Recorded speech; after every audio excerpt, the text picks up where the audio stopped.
Welcome back to another vlog. So, meron akong sinubukan bagong loan app, guys, at meron siyang mataas na rating. Sino ba naman yung hindi mapapadownload sa loan app na to, ha? Nasasabihin niyang up to 50,000 pesos. So, yung pwede niyang ipahiram. And fast approval daw siya. Anyways, guys, yung pangalan ng loan app ay si Mabilis Credit Fast Peso Loan. O, mukha siyang familiar, no? But wag niyo munang i-download. Dinubukan ko siya para sa inyo, guys, para magkaroon kayo ng heads up. So, if you are interested, join me in this video.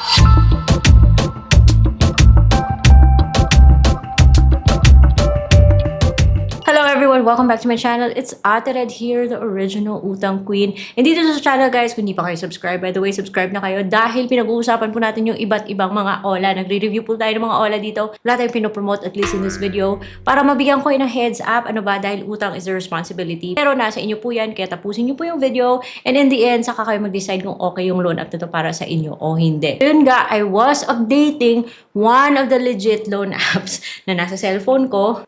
Syempre, di ba, pupunta ka ng iOS App Store, tapos pipindutin mo yung update. At napansin ko yung loan app na to, Mabilis Credit, kasi violet din siya. I was actually updating one hand. Meron akong good news kay one hand, kaya abangan nyo yung video. Anyway, so nakita ko tong si Mabilis Credit. Sabi ko, interesting, kasi sabi niya 50,000 daw, at meron siyang mataas sa rating, ha.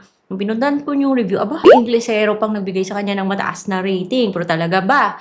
Kaya yun, guys, download ko siya and chinek ko kung nasa list of registered loan platforms siya sa SEC website, pero wala siya doon, unfortunately. So that is why dapat tayo mag-ingat, mga best. Kahit na yung loan app na to ay meron pong option na magpa-delete po tayo, pero huwag nyo nang hintayin na mapunta kayo sa part na magpapa-delete pa kayo ng account. Bago tayo magpatuloy, guys, kasi i-reveal ko na kung anong nangyari. I'm, by the way, using sheer tint lang siya. So, hindi po siya masyadong makapal. Hindi siya pang daytime dahil meron siyang SPF. And I'm also using this lip color from Izzy. Pareho po silang from Izzy para natural look lang tayo. So, if you guys are interested, then meron tayong product link na pwede nyo i-click para alam nyo kung saan mabibili yung products na to. Anyway, yun lang. Product link lang. Kasi hindi naman tayo nagpo-promote ng OLA dito. At least not in this video. So, yung nangyari, guys, pagkatapos mo i-download yung loan app, syempre, hihingi po siya ng mga iba't ibang permissions, magbibigay ka ng phone number, and yung yung OTP ay manggagaling kay Hinance. Which, alam na natin, si Hinance yung nagpapadala ng OTP ng mga loan apps na medyo colorful din yung naging karanasan natin in the past. Sa dami ng mga loan apps na yun, guys, hindi ko na maalala. But anyways, wag po kayo kaagad maniwala dyan sa sinasabi niyong 50,000 pesos at strict privacy daw. Hello. Anyway, so pag open ko sa kanya, kaagad siyang humingi ng permission na ma-access yung aking location. And then, 50,000. Pagkatapos mo mag-login, magbigay ng phone number and mag-OTP. Ako, guys, phone number pa lang yung binigay mo. 10,000 pesos na yung lumabas. So, hindi 50,000. Siyempre, okay lang naman na magsisimula tayo sa mababang amount. But the question is, kamusta ba yung kanyang offer? So, nagbigay ako ng personal information, yung mga valid IDs, and dito po yung mga valid IDs na tinatanggap niya, guys. And for your reference, yung binigay ko sa kanya is my driver's license. Pwede mong picturean on the fly or pwede mo ring i-upload from your phone book and magsi-selfie ka. Okay? Na magbibigay ka ng email address. Parang joke yung loan app na to kasi kahit nasabihin mo unemployed or housewife, magbibigay ka pa rin ng company information. So, para ano pang sinabi mo unemployed ka? Company details, company phone number, hindi ka makakapagpatuloy kung hindi mo yan isi-skip.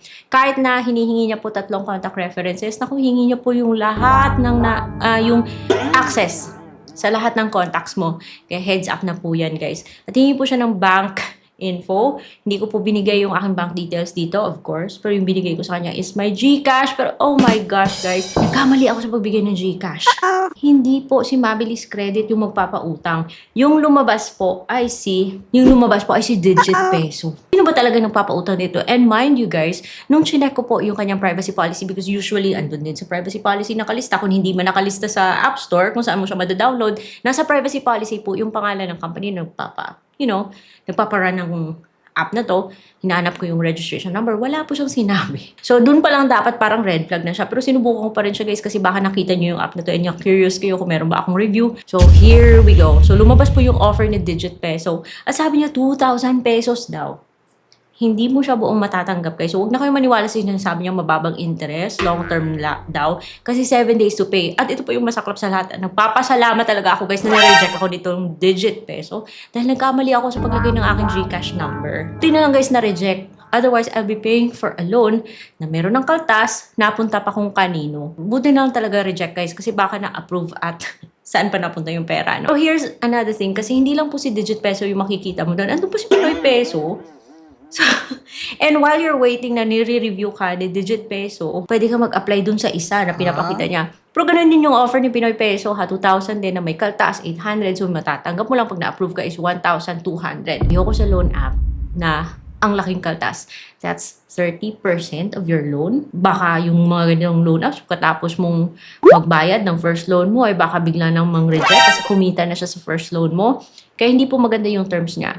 So, buti na lang na-reject ako sa loan app na to. This is something that you guys should remember. Please be careful sa kung pinaglalagay yung mga details sa loan na to. Especially pag naglagay kayo ng GCash number nyo. Kasi mahirap po mag-dispute kapag napadala na yung loan. Kasi every time nag-click tayo ng kung ano-ano dun sa loan app, we are agreeing to their terms and conditions. Kaya parang ang hirap na mag-dispute in the end, guys, kapag meron tayong problem. Kasi nag-confirm ka eh. Nag-click ka dun. At nag-agree ka sa kung anumang pinakita nila sa loan agreement. Kaya guys, please, wag nyo na lang i-confirm kung ayaw nyo sa ganitong offer. Syempre, ayoko sa ganitong offer, kakatas ng 800. Imagine kung na-approve ako sa dalawang sinubukan kong loan, yung isa mali pa yung phone number, I don't think papansinin nila ako pag nagreklamo ako. Kasi in the first place, kasalanan ko namang nagkamali ako sa number. So, buti na lang guys, na-reject po ako kay Digit Peso at saka kay Pinoy Peso dahil ayaw ko sa terms niya. So, I really hope hindi pa kayo nakakapag-download ng loan app nito. Tinapos nyo yung video kasi ganito po siya.